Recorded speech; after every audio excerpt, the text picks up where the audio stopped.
So you see dicks on the beach. They're not dicks. They're not dicks. Well, they might be, but if they're blue and they look like a jellyfish, they're a jellyfish. You're listening to the Laughing Couple podcast with your hosts, Brittany and Ryan Ostafy.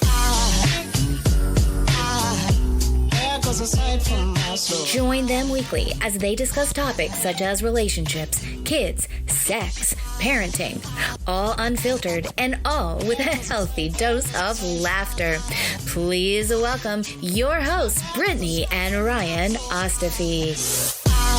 We clean it up. No, it doesn't work. We clean it up.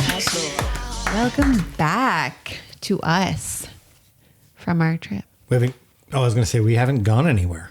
No, but like we deserve, I don't know what I'm saying. You know what I'm saying? Like before we left, we had a podcast. Now we're podcasting because we're back. Yes, but whatever. People who listened to the podcast didn't know we were gone.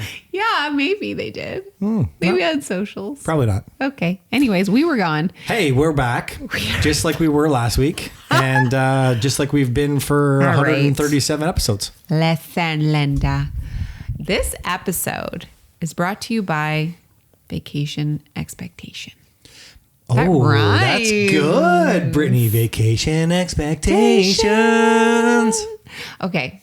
We're going to just debrief our whole trip here, bud. There's going to be lots of stories. And then let's not skip over the fact that we just did that. Oh, you want to give us credit? We just did that. Did we? When you sing, do you feel... No, stop. The other day, actually, was that yesterday? It was. Yesterday, Ryan was singing. Here's the thing about Ryan. He truly loves to sing. Like, literally loves it. Like, when he's in the shower, he sings two songs. Singing's my favorite. But he's tone deaf. So he loves it. And I feel like more than anything, if you could have a talent, I feel like you would want to be able to sing on key. Correct? I would like to be able to sing. Yeah. So yesterday what song were you singing? Like, I don't even remember what it was, but you were singing it. And then I said to him, and I was like, listen, I'm not trying to be rude, but when you sing, do you know you are singing off key, or does it sound like it should, like it sounds like it should be the right way? Like it sounds good. And he was like, I don't know what that means. I had no idea. I'm like, okay, that tells me everything. Anyways, I actually never knew, like, I don't know the answer to that. Like somebody who is maybe tone deaf, when they're singing, do they know that the key isn't right? First of all, I think whether you're tone deaf or not tone deaf, if you don't know what keys mean. Yeah. Well, it's just the note. It's how it sounds. Like when I hear keys, I think you're talking about a piano, and I look around, there's no piano anywhere. Think about a piano. If someone's playing a song and part of the song is like, and it's on the wrong note, that's off key. I get it. But so it's the same as a voice. Piano. It's the same as a voice, though. The same concept applies, except what you're singing are the different keys. But that's like a pitch. Yes, but is a pitch a key? Well, it's a different pitch. Yeah, you could look at it that way. Anyways, I do believe that Ryan doesn't know. Anyways, it's a cute situation, but we did a little harmony there with Vacation Expectation. I'm proud of you. Was that on key? I don't think so, but it sounded fun. Okay, so before we get into it, we're going to do I Love You and You're Annoying. What was the key? I think it's like Vacation Expectation. And you would have been like on a different note. We would have harmonized. Okay. You do it. Vacation Expectation. Oh, that was good. I think that once you hear something, you can actually match that note. Like sing like... It's a hidden talent that I have. Yeah, no, I actually do. I think that you do that because once you sing it wrong and I'm like, actually it's supposed to be here, you can actually sing that note. I'm just afraid that my voice is going to crack. That's the only problem. It's all good. Anyways, wow, we've gotten into this podcast. And that's it. That's the podcast for today. So today's podcast is brought to you by Ryan Can't Sing for Shit. Okay, so if you weren't aware, we went on a family vacation. We went to Florida, stayed in Fort Myers for a few days at this beautiful villa. Fort Lauderdale, by the way. Yep, Fort Lauderdale. Opposite side of Florida. Sorry about that. Yep. Fort Lauderdale. And then we got on a cruise. And so we have a lot of stories and just shit to tell you. Before we do that. Very, very little stories, actually. It's more It's more discovery stuff. Yeah. Well, we have some stuff to talk about is all I'm saying. Anything else you want to mess up, Amy? Week 12 in a row, we don't have to give a synopsis. This isn't a book. I'm not. Here's what you can expect from this podcast. I'm leading into what I'm about to say. I'm going to say, because we went on the cruise, our I love you and our annoying is going to be something that happened on the cruise. If you would let me finish. Jeez Warm it up, Chris. Okay. I'm about to. Do you have one? My I love you and your annoying cruise edition? Yeah. Or just vacation edition, but this one obviously. I felt at times our communication skills were lacking on the cruise ship. Yeah. Animosity was high because we were dividing and conquering, which we'll talk about today. I'm guessing is that what's on your synopsis? Well, if you would let me say it, you would have known. Fair. I like surprises. Okay. Anyways, our communication was lacking for obvious reasons, and I should say, we didn't address those issues and create a solution for those issues. We just kept compounding them. So my I love you and you're annoying is you were mad at me for things I wasn't aware of. Like, can you give me an example? You didn't give me the opportunity. You were stressed out and concerned. I'm sorry. That's not an example. Those are like caveman sounds. That's it. That is an example. I was not like verbatim. No. Give me an example. Verbatim. That's so that an example. Work on it. So I can work on it. Well, you'd come up and you'd be huffy and you're like, Cooper wants to do this. I'm like, okay, fine. Just tell me. Like, I'll do it. No problem. Just let me know. I don't know what you're going through right now. I know what I'm going through right now. And I know what I'm managing and dealing with. I don't know what you're managing and dealing with because I haven't seen you in 2 hours. Please come back and let me know what's occurring and what your problem is and how you would like to solve it. And I'm all for it. Instead, you came to me on multiple occasions like I knew you were experiencing something I could never possibly know. I get that. That's annoying. I could definitely. Understandable and annoying. I could see how that would be frustrating because I do recall doing that. You remember Cooper? That's all I heard. You sound like a senile old man. Like anyways. Okay. So I sound like you. No, I did not do that. Okay. My I love you and you're annoying. You're not going to like this because it goes back to our very heated discussion in the go-to parent. Okay. Look at your face. I'm allowed to express my feelings and I didn't use the word default. Go ahead, default. Every night we went out for dinner with everybody. I know where this is going. You're right. Yeah. I sucked at this. Yeah.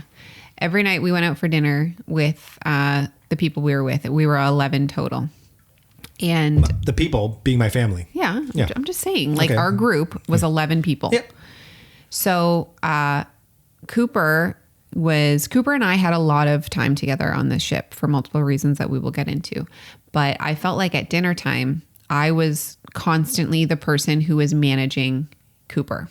And Cooper was the youngest child in all of the cousins. And he was 4 and he's a 4-natal right now. So he's a lot to handle. And I just felt like every single dinner. Did you just make that up? A 4-natal? No. Or is that a term? I've heard it before. It's a term for default parents. I'm not in that group.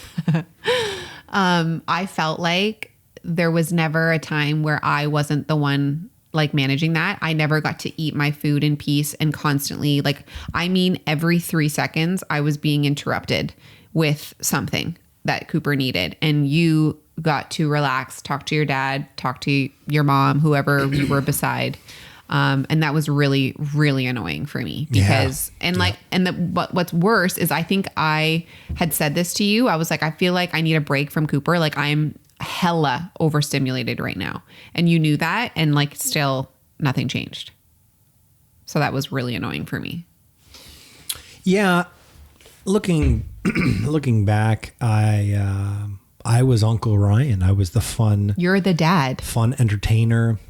You're also a dad to your son. And what I mean by that is like when I refer to myself as Uncle Ryan, that the version of Ryan, Uncle Ryan, is the fun, energetic, let's laugh, let's play, let's have a good time. I got to be that while you managed the 4-natal. And I think that's probably why I was so grumpy. And every time I approached you, because I didn't get to be the fun mom or the fun Aunt Brittany to all the cousins, because I was dealing with an emotional 4-year-old. So that when I approached you, I was probably coming with resentment. Yeah. Oh, for sure. And because I was like, what the fuck? If I may put some words around this, you can correct me if I'm wrong, but that actually, the experience of what you would have gone through during those dinners seems very lonely. It was very lonely. Yeah. This trip was so fun. I loved, you and I had a little bit of a debrief the last night up on the deck. The best part of this trip for me was... On the deck, not on the dick. On the deck.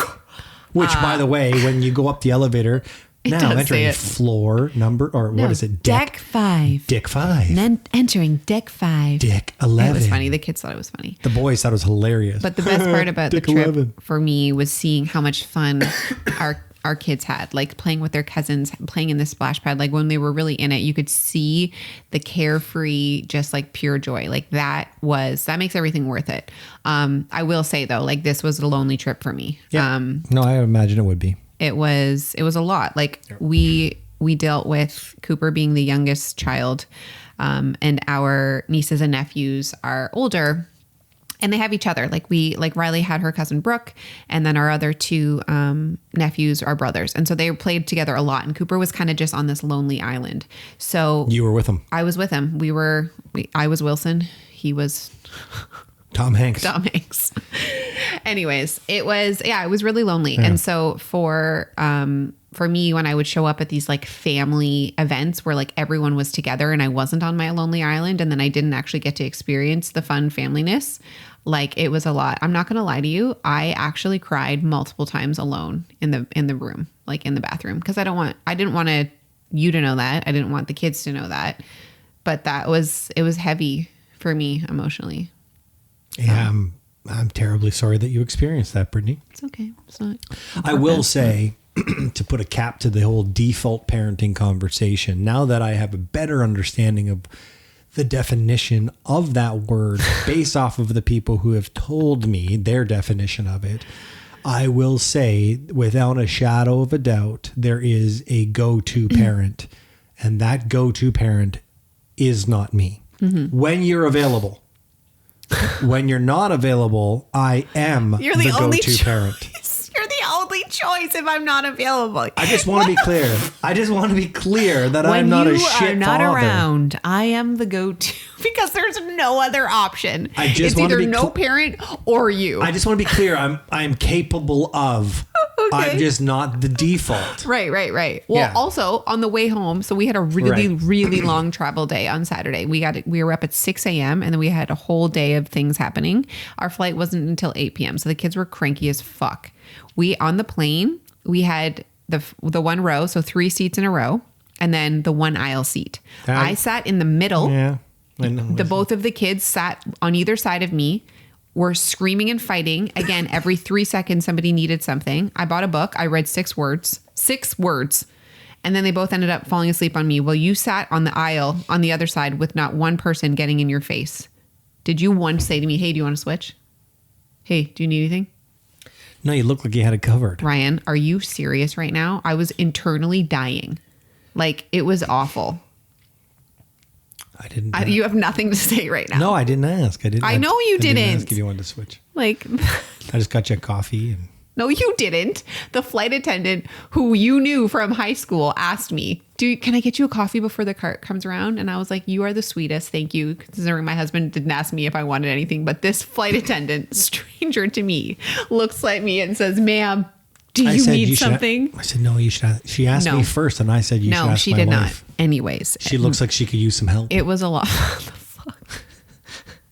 This is funny now, but it was not funny on Saturday. Like I don't find it funny at all. I'm quite embarrassed. Yeah. Okay. Speaking of embarrassed, on that plane, I will say, you've all seen videos on YouTube and TikTok and whatever, Instagram, of kids kicking the back of chairs and jumping. And there was a couple of occasions where our kids were those kids. They both did it one time, and it was an aggressive kick. Like Cooper did the whole like stomping on the ground, but instead of the ground, the seat. He had a tantrum. The guy in front of him. He was so good about it. He was good about it, but he was very parenty about it. Yeah, like, he was. We're not going to do this again, are we? Well, he turned around. He was like, "It's all right, bro. You don't have to be scared. But if you kick my seat, I kick yours. Deal?" Cooper was like, "The fuck?" Like, he was nervous, but I was like, "This guy's awesome. Like, thank you." Absolutely. I'm like, "Cooper, did you hear him? Did you hear him? What did he say?" And Riley, when she got woken up, violently started kicking her seat. Yeah, she was having like a spasm. But I will say this. What I do appreciate about our parenting, because we don't always get it right. And in that situation, we didn't proactively say, "Hey, don't kick the fucking chair." Yeah. Well, this is, it comes down to, like airport etiquette. I think that every parent should have a pre-conversation, which we didn't have, because these are just things that we know as adults, but like kids don't like outwardly know that, right? Like you need to have, conditions of satisfaction for specific scenarios. And this is something that we said that we forgot to do. Oftentimes we will have conditions of satisfaction when we go into an adventure or whatever. We failed there. We did not do that this time because we failed with each other. Yeah, we failed miserably with each other. I let you down. You did. Yeah. But we would have I'm so happy for you and your squeaky duck voice. We should have done that with the kids. I had a tickle in my throat there. I was starting to laugh, and there's a little bit of a wheeze coming out. We should have had the talk with the kids. And I think that's something that we're going to plan to do when we go away at the end of February. Have conditions of satisfaction as a family for the kids. What do you guys want out of this trip? What is something that you don't want? Is there something specific you want to do? And this, I think, might need to happen in 2 different occasions, right before you go, and then while you are there at the beginning, because you don't know what you don't know. So say you go to a location, right? And it's like a resort. The kids get to know the resort, and then you can say, all right, now that we've seen a couple things, is there something specific that you want out of this? Otherwise, it's a little bit arbitrary, right? Yeah. Like you don't really know what you don't know. So it's hard to make these lists and these conditions of satisfaction if you're not even aware of what there is to do. Yeah. I would invite you guys when you do go away with your kids, and I'm inviting us to do the same thing while we have this conversation. This is a creation conversation that we're having right now because it's in my head. So I'm saying it to you for the first time. I would invite you guys to do morning daily check-ins. You know, we talk about the dinner nights and having like the rosebud and what is it? Thorn. Rosebud thorn. I would highly recommend, because nighttime sucks. It's going to suck because they're tired all day long. Yeah. They're overstimulated. They don't want to go to bed because they have that FOMO. Yeah. So don't do this at night. But I do invite you to have a sit down breakfast conversation with your kids. That's a good plan to do it. And say, hey, what happened yesterday? What did you like about yesterday? What are you looking forward to? What did you not like about yesterday? What are you looking forward to today? The rosebud thorn. I would invite you to have that conversation. And I would invite you to, like we talked about the conditions of satisfaction. What each day do your kids want to accomplish in that day so that they can have a day at the end where they say, that was a good day for me because I got what I wanted. We're automatically, what is happening?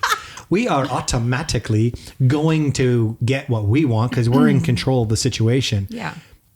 But we're very reactive with our kids. Yeah. And unfortunately, when you have lack of sleep, too much sun, and, you know, a tornado, your reactions aren't always positive. So you're very authoritative on trips because you want to protect them. You don't want to be embarrassed by them.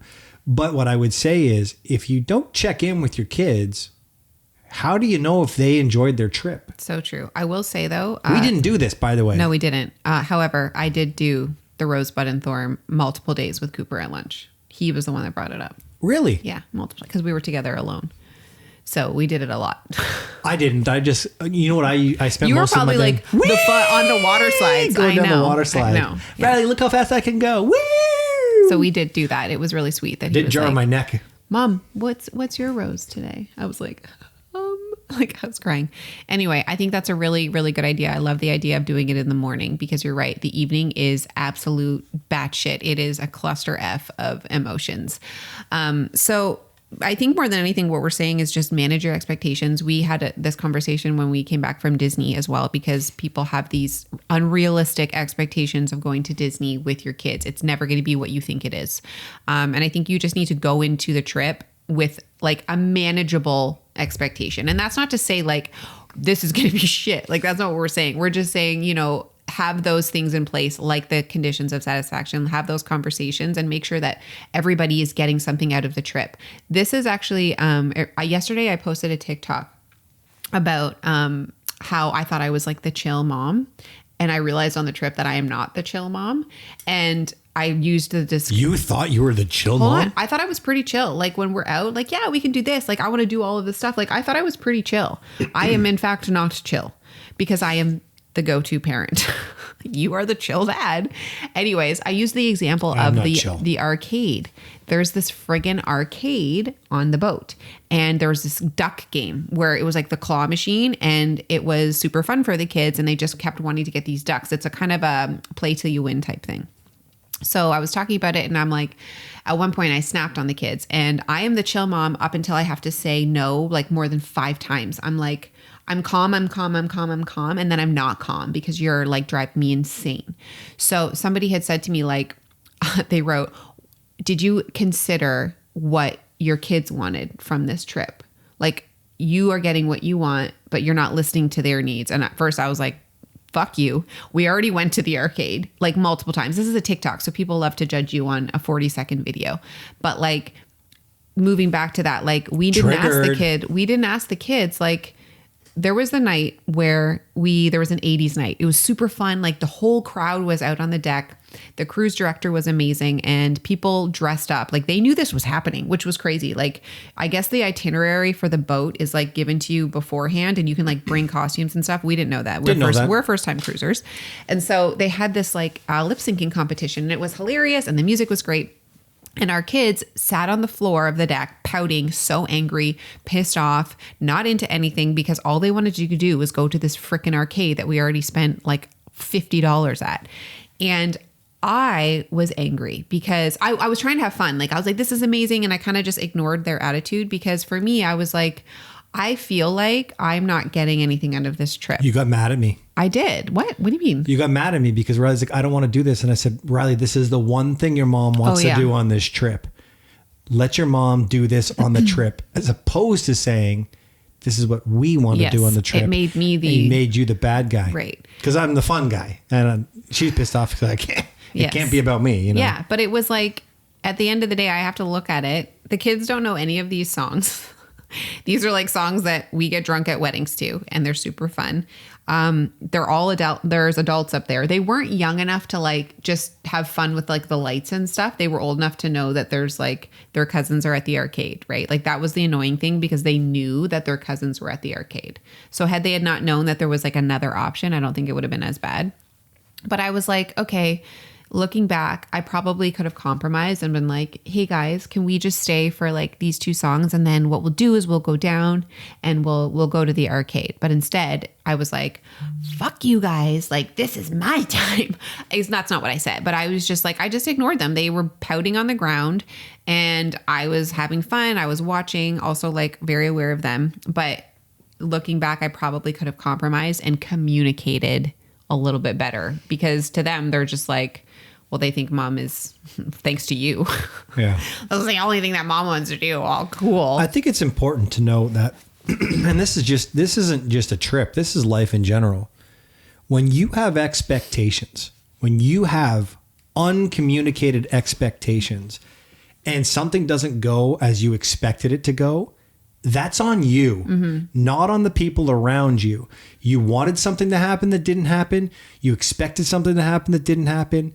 But if you didn't communicate it and you didn't get alignment from the people around you, you can only be upset about that with yourself because nobody knows what you're thinking. And further to that, which I think is extremely important to know, is who said that you're the one responsible for all of the fun?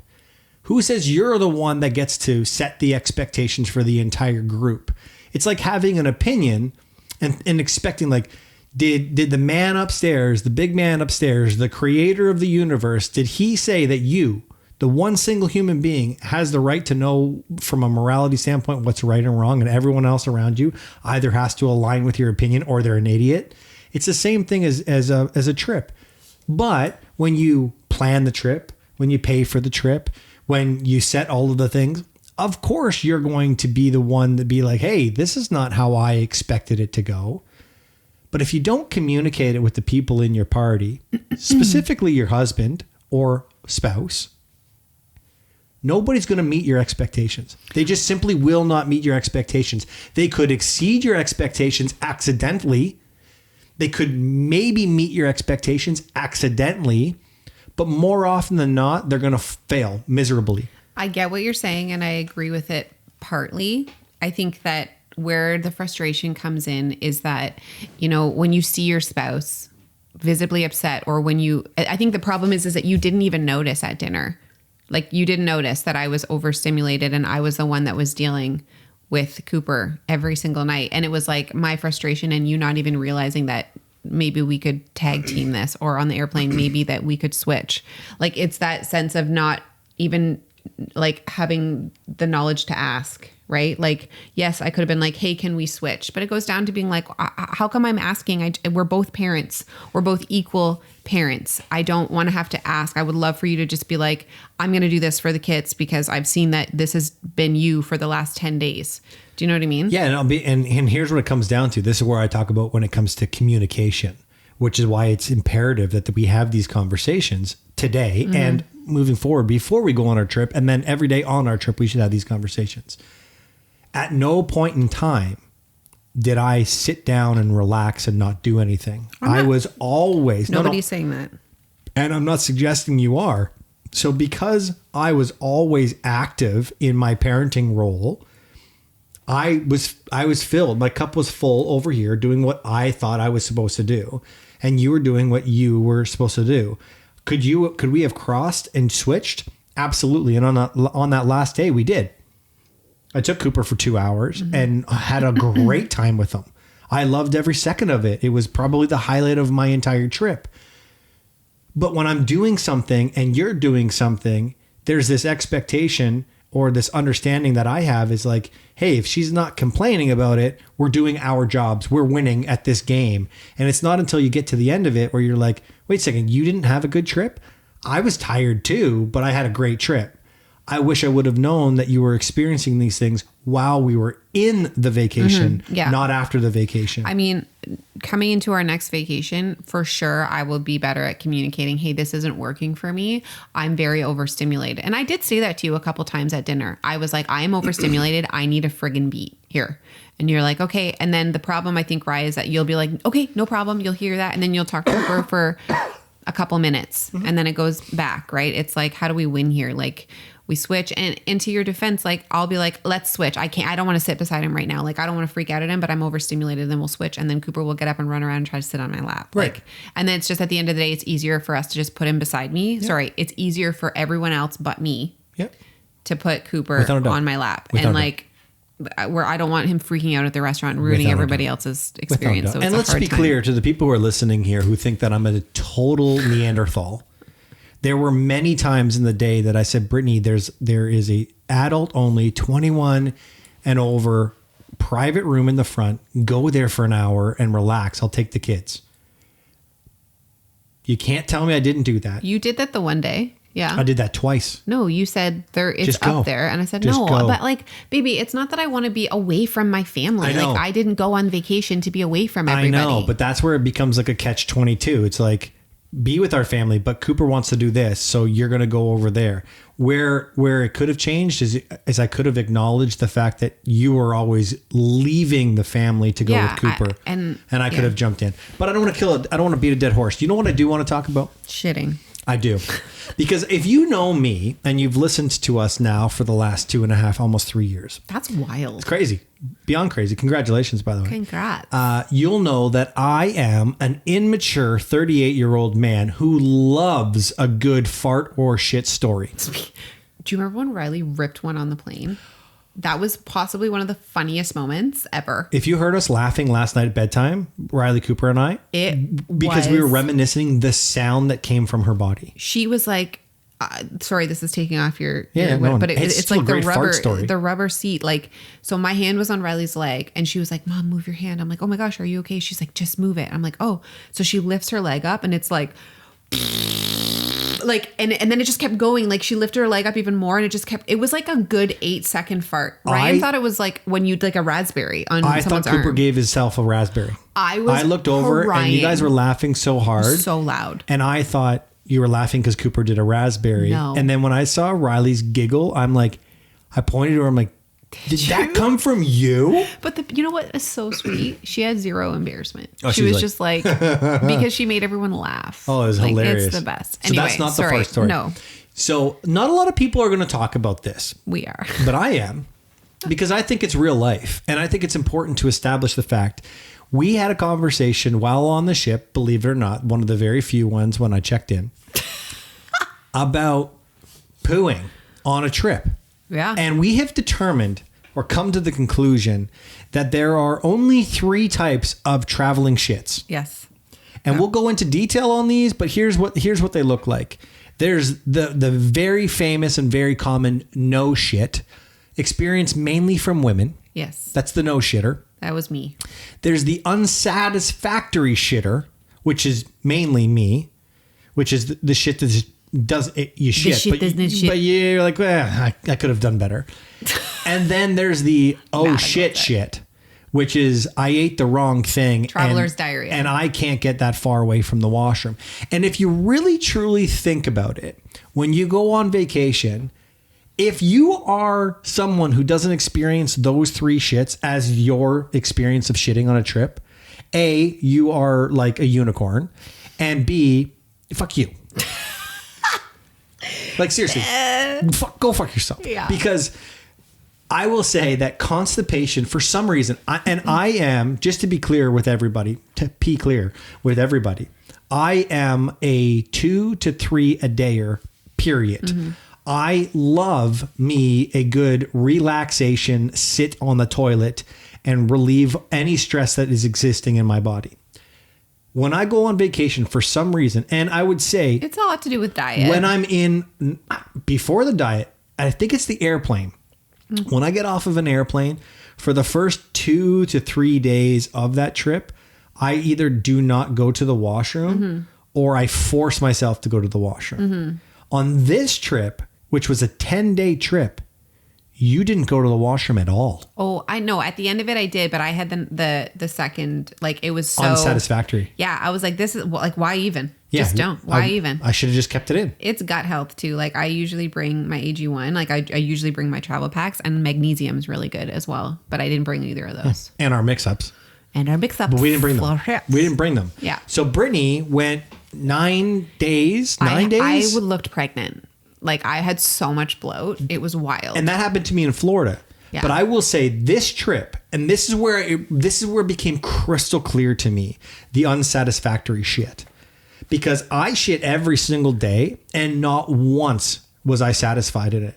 And here's what here's what I mean by this. And if you're being honest listening to this conversation, you'll be like, you know what? That guy's onto something. For some reason, when you have a shit on vacation, sorry, Brittany, when you get to have a shit on a vacation, you never feel like it's a complete shit. Like it's, I shit, but I didn't finish my shit. It's not like there was pressure in your stomach and you got rid of that pressure in your stomach. It's like, I should shit, so I'm gonna shit. Oh my God, I feel like you've said shit for like a set. Like, I get what you're saying. But here's the problem with it. Here's the problem with it. There's 2 significant problems with the unsatisfactory one, and they're not fun to talk about. Number 1, because you didn't complete the poop, you have remnants of the poop when you wipe. And here's where the problem comes into play. When you go on vacation, no bathroom is equipped with soft, oh my God, yeah, your butt was bleeding. Toilet paper. You were like, you get the worst I'm raw. chafing. I am raw. Ever. I said, Brittany, you know how some men have like streaks in their underwear? I have She's blood. Like, yeah, I have blood. My underwear has blood on it. Next time, Ryan's gonna actually bring his own toilet paper on the I'm trips. going to. People are gonna people bring neck pillows. Ryan's gonna just pack his 18 ply Charmin Ultra. Well, Okay, instead of a 3 wiper, you're like an 8 wiper. And I'm sorry, but your butt can't sustain that much wiping. No buts about it. And then the last one, which we talked about when we were in Florida, is the shit. Where I literally shit myself. Where you in the literally you hotel. cannot control yourself. Shit myself. It was. I don't want to go there. You got to be careful with that last one. You got to get your gut right, or you're going to be one of those 3 shits. If you've got access to things that help you, like we do yourselves a favor and bring it. Yeah. Just bring it. Let's end this off on something that we are implementing for the next 12 days. We just talked about this last night with the kids. We're 12 days of Christmas with the kids. So this basically bottles up everything we were talking about with conditions of satisfaction. We are each going to think about 3 things. There's 4 of us. Yep. So 3 each. 3, 6. Math. No, 4 Yep. things. 4, 8, 12. Yeah. 4. Wow. Fuck, you didn't even correct me. I did correct you. That's why I said there's 4 4 things of us. that we want to do. In the next 12 days. And they could be anything. I think what 3. we should do there with the are kids. 3 things each one of us gets to do. No. Oh, yeah. There's 4 of us. Oh my God. I'm tired. Words are hard, but math is tired. harder. Oh my God. 4, carry the 1, subtract 1 human being. Realistically, this is how we're going to do it. We're going to ask the kids, what are some things you want to do in the next couple weeks? They don't really understand time. And it could be anything Either from does their mother. anything from going sledding, seeing Santa, having a dance party in the basement. What did you just say? Going sledding. Oh, I thought you said slutting. Going slutting on the corner. I'm like, I don't think that's on the agenda, Brittany. Okay, so they're going to give us some things, and then we are going to fill in the rest, and we're going to come up with 12 things, and we're going to do every single thing on that list in the next 12 days. So 12 days Pick of 3 Christmas. things each. That's all it is. I know. We're 4. But what I'm saying is I feel like the kids might be a little extravagant. They're going to be like, let's go to the arcade. Anyways. Check in with them. Check in with them. So this will give them something to look forward to. And we're also having everybody getting that conditions of satisfaction. Met. They're getting what they want out of the holidays before we get into the chaos of the holidays and during, because part of this will be with family. And by the way, we discovered this because we failed at this on our trip. Yeah. So we're in discovery. We're doing a check-in. Check in with the kids. What do you want to accomplish? 3 things in the next 12 days. Yeah, I think it's a super, and it doesn't, also, it really doesn't have to be going anywhere. You could have 2 things, we're going to go out and see Christmas lights. It's not like we're telling you to spend a ton of money. But it just, In fact, don't spend any. It's fun. It's a fun thing to do, a fun activity with your kids because they feel like it's they're involved. Can I share a funny story about our trip really quickly? Yeah, quickly, and then we got to go. So we're in Florida. We're on Holiday Beach, which I didn't know was in there, but yeah. What are you doing down there? The jelly. Oh yeah, the jelly. So we're getting down to the beach. It's the end of the night, and Riley bends down and she picks something up. It's this little squishy thing, right? And she says, in the water. No, it was on the beach. On the beach. It had come past the water. Okay. In the tide. So myself, my sister, my mom, and the kids were all there, and Riley's got this squishy thing in her hand, and she picks it up and she says, "Dad, what is this?" It was a fucking jellyfish. They were everywhere in the water. They were everywhere. And she has to this day, she has no idea how lucky she is that she didn't get stuck. Yeah. She picked the thing up by its head and was just playing with it. And what is this squishy thing? By the way, didn't realize that these jellyfish were blue. They were blue and clear. But so many of them look like dildos. Do they really? Oh my God. Well, the one she had was just the tip of a dick, but I saw some big juicy dicks on the, I'm being serious. Had I not realized when she picked it up that it was a jellyfish, a dildo convention on I would the have beach. looked down and I would have said something to somebody. Someone would have corrected me. I would have recognized that it was a jellyfish. But anyways, I can't tell you. You thought they were the big, the more ovally or circle ones. The concave ones. Yeah, they're skinny, almost squid-like as well. There were some fat ones too, Brittany. Anyways, that was They funny. were very bluey, dicky looking. But I will say, great story. I slapped that thing out of Riley's hand so quickly, it scared her. Yeah. I'm lucky I didn't get stung. So lucky. And so everyone's like, "Oh no, they're dead, they're dead, they're dead." I'm looking at the one, and most of them were dead, and some of them were not.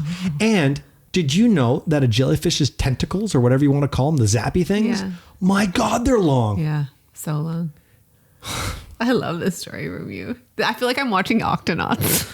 Anyways, it's not the head. It's not the dick-shaped thing that you got to worry about. It's the long tentacles. Yeah, everyone knows and that. you can see. So you see dildo on the ground. You think, oh, nothing of it. You keep walking. You might do like a three foot Radius. walk around it to not get it. That's where you're going to get zapped. That's where you're going to get pissed on. That's where you're going to get zapped. So you see dicks on the beach. They're not dicks. They're not dicks. Well, they might be, but if they're blue and they look like a jellyfish, they're a jellyfish. You're at a different kind of resort. Save yourself, walk around them, and then when you recognize that they're all coming ashore, just do yourself a favor and stay away from the water. This has been lovely. Yeah. Very insightful. Welcome back. Welcome back. We didn't go anywhere. Welcome back. Talk to you soon. Peace out. A-Town. Boop, boop, boop, boop. Austin. There goes a sight from my soul.